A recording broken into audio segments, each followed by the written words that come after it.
On this week's episode of A Drier Dose of Disney, Jared shares tips and tricks to get the high score on Midway Mania at Disney.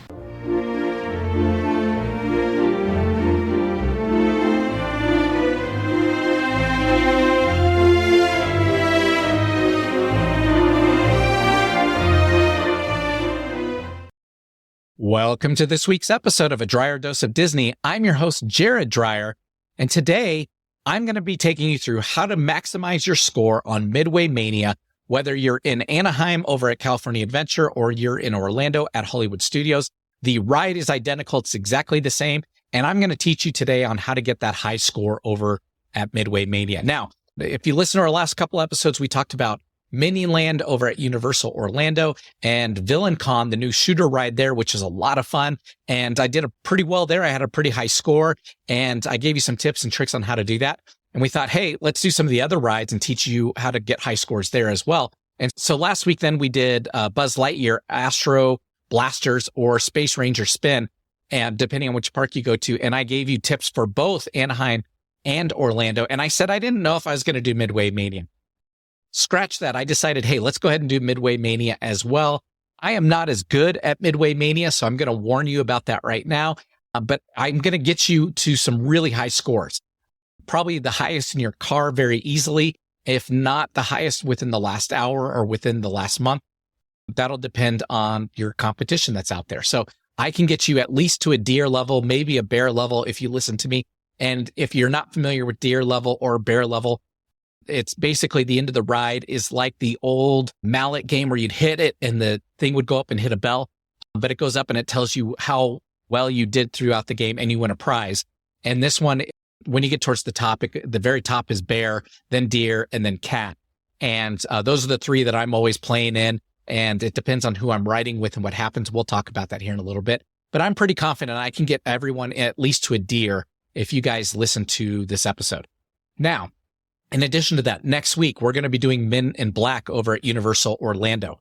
That one's also a shooter ride. That one's a ton of fun. I have maxed that one out as well. And it's going to be great to teach you guys how to do the secrets there too. So today, though, we're going to be talking about Midway Mania. But before we dive in and do Midway Mania, what I do want to ask is wherever you're listening to us, go ahead and click pause and click that subscribe button. So that way you're going to get this content in your inbox each and every single week. And with this series on shooter games, this is really important because then these will be downloaded to your device if it's a podcast. And that way, when you're in line for these rides, you could pull it right back up and listen to a 2 or 3 minute clip and know exactly what you're going to do when you go into the ride. So that way it's fresh in your short-term memory. But since we're in season 4, we've got some of our biggest tips and tricks out there right now. And we loaded our biggest Disney tip and trick ever into our Patreon page. So you can find that in the links below. And we want to encourage you to go check that out. It is a little bit more expensive, but trust me when I say the tip and trick is that good and it will get you to the front of quite a few rides when you go to Disney for free. So I encourage you to go check that one out. And then, of course, we always have the Drier Dose of Disney condo that you can stay at in Orlando. That's also in the links. And then our cool merchandise back over here. We have an Etsy shop where you can get shirts and bottles and stuff like that. And I encourage you to go check that all out. But before I dive in, I also wanted to say, I just got my new RSV LTS shirt. Again, they don't pay me to say that. I just absolutely love the brand and I love the shirts. This one's a new Mickey Mouse shirt. And we mentioned it on a couple episodes ago, but I'll say it again today. We are fully aware RSV LTS stands for Roosevelt's. But if I say Roosevelt shirts, you're going to Google it and you might get a picture of the old president. You're not going to find the website. So RSV LTS is the website. And they have everything from Disney to Star Wars to Marvel and beyond. So we love their shirts. And I'll say for me, I love them in the parks just because they breathe really well. They wick away sweat and then you don't ever have to iron them because they come out of the dryer looking really nice. And so I'm wearing them to work now. So I think they're a lot of fun and I encourage you guys to go check those out as well. So Midway Mania. Obviously, this is at Hollywood Studios in Orlando or California Adventure out in Anaheim. And like I said at the top of the episode, these rides are identical. A lot of people will tell you if you're trying to maximize your score. So if you ever research this online, they're going to tell you the best way to do it is to ride alone. I'm going to tell you don't do that. And the reason I'm going to tell you not to is as we go through the tips and tricks today on this ride, there's multiple times it helps to have more people to get the things unlocked and to open up for more points for you. and only the experts. And when I say experts, I don't even consider myself an expert. And I have done this ride at least 30 plus times in my life. And I can tell you, I'm nowhere near an expert. I'm very good at this game and I get a high score in this game, but I am nowhere near an expert and I'm not good enough to do what some of these guys do when they ride by themselves. I have attempted it and I have failed miserably. So I'm going to tell you, you're probably better to have two people in the car and explain to them kind of the things you want their help with. And I'm going to give you those tips and tricks here in just a moment. But I'm going to tell you, you want two people in the car. That's going to help you. As to which side in the car you ride in, it doesn't really matter because there are ways to get points on either side. And we'll talk through those on some of the different screens. But at the end of the day, it definitely helps to have somebody in the car with you. Okay. So here are the tips. When you start, okay, so you've got your 3D glasses on. If you've not ridden this before or it's been a while, you're going to have a little gun in front of you that you pull a string. And when you pull the string, every time you pull the string, it is going to shoot like a dart, or in the warm-up round, it's going to throw a pie at the screen. And it's going to do something to pop a balloon or throw a ring at the aliens. One per pull. So when you're going through the game, you're going to be pulling this string like a million times and your arms are going to get really tired. So I encourage you in this very first room, when you go into the practice screen, don't go nuts. Don't pull it a million times. So what I want you to do is just get a feel for it. If I aim it up to the top left, how am I hitting these targets in the corner and how long does it take it to get there? Because there's some timing elements that are going to be involved. So when you lob it, it obviously will take a little bit longer to get further back into the screen.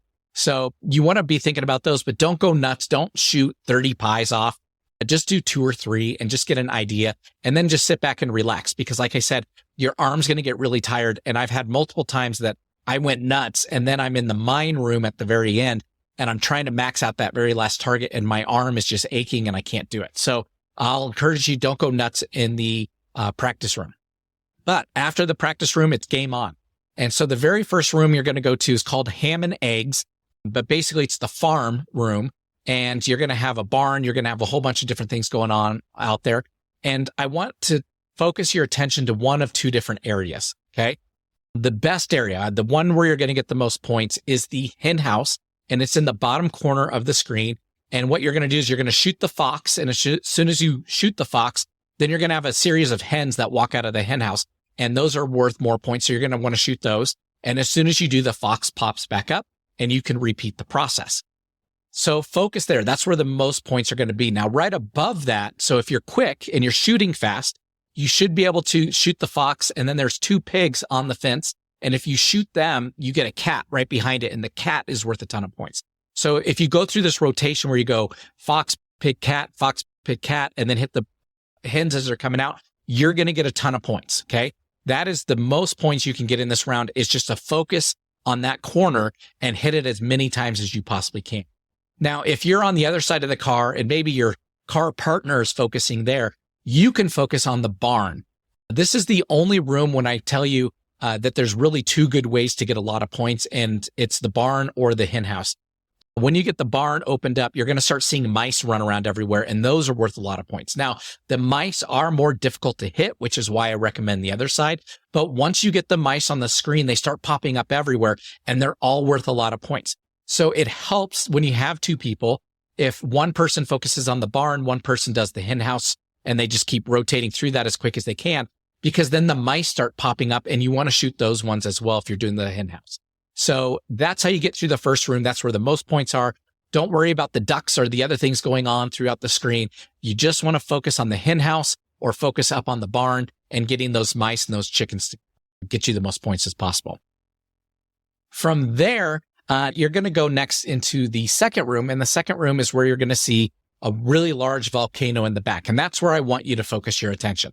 So it starts with having one long balloon down the middle. And when you pop it, you get 2. And when you pop those 2, you get 3. So you want to shoot the lava streams. Okay. And there's a total of 6 of them. So you need to get rid of all 6.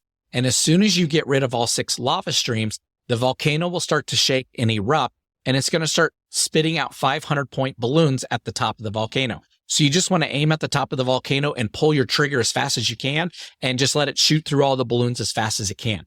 Now, as soon as the volcano's done erupting, you're now going to have 2 meteors up on the top left and the top right. And again, this is where it helps to have somebody with you. What you need to do is you need to shoot each meteor 3 times. So when you shoot it, it moves down, and then you have to shoot it a second time, and then it moves down to the third and final place. You need to shoot it the third time. If you can do that to both meteors, you now start an asteroid storm where you're going to get these huge things of balloons that come down, but they're full of 500-point balloons and even higher than that if you can get the red balloons. And you just want to blow up these asteroids as fast as you can. So again, if you have somebody in the car with you, tell them focus on the lava streams. And then as soon as the eruption happens, focus on those meteors and blow up all the asteroids that you can. That's the way to maximize the points in the second room. Don't worry about anything else. Don't focus on anything else. It's not worth focusing on anything else in this room unless it's between when the lava streams are blown up, because they do take a second to blow up and you can shoot something else. Usually if you can get a dinosaur or something at that point in time, those are worth a lot of points. But really you want to focus on the volcano and then the meteors and then getting the asteroids. Okay. The next room, and this is one of the two I think is essential to have a second person. I've not been able to do it without a second person. But when you get in the next room, you're in the Army Man room, and you're going to see trucks and tanks going by, and you're going to have plates throwing up in the air, and you need to shoot the plates with these baseballs. Now, in the center of the screen, you're going to have a little mountain peak, and on each side is a little valley. You want to be aimed at those valleys because what's going to happen are 2 plates are going to pop up almost simultaneously, and that's what makes it hard is I can't shoot one and then hit the other by myself. So if you're each shooting at one side of the valley, when those plates pop up, if you break them, the mountain opens up and a tank comes out. Now, the tank is going to be shooting you really high value plates and you want to hit those. But what I want you to do is keep an eye out for that valley where the plate was thrown up, because now you're going to get a series of 4 plates that get thrown, and those are all worth a ton of points. So you want to be shooting left to right and get all the plates as they go up in the air, and then shoot the ones that the tanks are shooting at you as well. So that is a way to maximize your score. Now, again, if the plates aren't up in the air and the tank's not shooting, yeah, you can shoot some of the other things going on. There's a helicopter that goes by. It's got a really high point value on it, and you can get some of the other plates, but you really want to stay focused on those valleys and the flying plates and the tank. Now, again, the only way to get that mountain to open up is you have to hit the 2 plates that fly up at the very beginning. So get ready for that as soon as you get into that room. Next is the alien room. And this is the other one that I think is impossible to do without 2 people. And your goal is as soon as the game starts, there is a ship in the center that has, I believe, 7 or 8 aliens on it. You need to get a ring around each one. And as you get them, they disappear and then they'll come back. So you need to clear the entire ship before any aliens come back. And so I think it takes 2 people to do that. I have gotten very close by myself, but I've had a really difficult time clearing the ship by myself. But as soon as you clear the ship, then the ship disappears and a robot pops up on the screen and you can shoot rings into his mouth. Now, I'm going to tell you right out of the gates, when this happens and the robot pops up, the first time he opens his mouth, it's only worth 100 points per ring.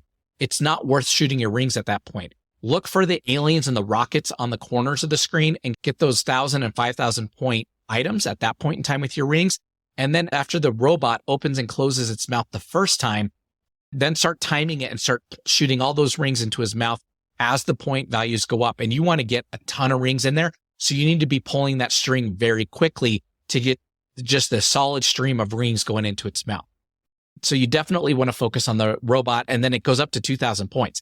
So if you can get 10 of them in there or 20 of them in there at that last one, that's worth 20,000 or 40,000 points. So that one's going to help you a ton. Now, the next one is probably the most technical one other than the flying plates. And that one is you go to what I call the saloon round, and you're going to see the saloon and the bank and these other Western items. And what you need to do is you need to coordinate with the other person in your group that when the screen pops up, there's a handful of targets. Shoot each one once. And when you shoot them, they open up other targets. Don't start going after the other targets until you get all of the first ones open. So that way now the whole screen is full of targets. Once that happens, then you shoot them all down and the screen will reload with a full set of targets again for higher point values. When you clear it again, it will reload again. So it gets you a ton of points really quick. But the trick is when you're shooting the targets, you have to open them all up first and then start eliminating. Don't eliminate them until they're all open. Okay. And then once you do that a couple times, then the car is going to start moving and you're going to start going down the track. Now, when you go down the track towards the mine, I want you to stay focused on the bottom of the screen because that has the higher value targets. So they're worth more points than what you're going to see towards the top. Now, if you can shoot both top and bottom, have at it, definitely go at it. But more of the points are going to be down towards the bottom. Next, you're going to get to the mine. And in the mine, there's a lot of different strategies on how to do this. But the mine cars are going to start coming towards you, and that's where your focus wants to be, because as you shoot them, they go up in value. So you're going to be focused on the 2 tracks on your side. Your partner's going to be focused on theirs, and shoot those. Now, occasionally a bat is going to appear above you, and the bats are worth a ton of points, but don't sacrifice a cart to get a bat. Meaning, if you just clear 2 carts and you can shoot the bat and go back to the cart, you're fine. But don't go after the bat and miss a cart, because you definitely need those carts increasing in points to get the maximum amount of points from the screen. So you definitely want to focus first on the carts and then second on the bats. From there, a final big target's going to pop up. And this is when you need to go nuts. You need to be pulling this string as fast as you possibly can and hit this target as many times as you can, because it's unlimited in the sense that you have so many shots at 500, so many shots at 1,000, so many shots at 2,000. And if you can max it out, it will explode, which is a really cool graphic to get at the very end of your ride. So that's the last thing that's going to happen. So go nuts, wear your arm out until it hurts. But your goal is to get that target to explode, and then to have Prospect Pete there on the screen in front of you as well. And you want to go after it. Now, if you followed this and you went after the hen house and the pigs and the cat, and then you did the lava and you got all the meteors, and then you got the flying plates and were shooting the other flying plates and the tank plate, and then you cleared the alien and got the robot and were feeding its mouth, and then you got the saloon and got all those opened up, you should be at this point over 200,000 points, which gets you to a deer. If you're higher than that, you could possibly have a bear. That one's a little bit more difficult to get, but you should at least be at 200,000 points, if not higher, even knocking on maybe 300,000 or more. Now, our I can do this all day tip of the day for this ride is I have actually watched a person, and you can see him on YouTube, get 500,000 plus points on this. He got 501,000, which is insane. And he did it by himself. So it can be done. But he has ridden it so many times. He knew the timing. When those plates got thrown up, he knew exactly when to shoot the balls, even in advance, to hit them. And he was able to clear the alien screen and whatnot. But because he was able to do that by himself, he would tell you, and others will tell you, you can get more points if you do this by yourself, because you're not splitting points with other people in your car. And that is totally true. But it is very difficult to get. I would say I would have to ride this thing maybe 50 times to 100 times to get that timing down like that on those flying plates and on the aliens, especially to get it all by myself. And it helps on the very first one on ham and eggs to get the barn opened up and to get the mice going everywhere, because the mice are worth a lot of points. But he did it. It is possible. I have seen somebody get 501,000 points. It is available on YouTube. You can go check that out. It takes a lot of work and a lot of practice, but I can tell you, if you're over 200,000 points, you are beating 95, 98% of the people that are out there. A common score is maybe 70 to 120,000 points if somebody's good and if they don't know all the secrets. For you to get over 200,000 points, you're going to dominate everyone in your car, and you're going to be the highest, no question, at the end of the game. So with that, I do encourage you, again, back to the top of the episode, it's better to ride with somebody else and teach them these tricks so that they can help you. I like to ride with my daughter, and she helps me out as much as she can, clearing, especially, like I said, the aliens and the plates as those ones come up. But if you're able to do that, like I said, you're going to blow out the score. So join us next week as we talk about Men in Black. I wish you guys a magical week as you're planning your next vacation, and we will talk to you guys next time. Bye-bye.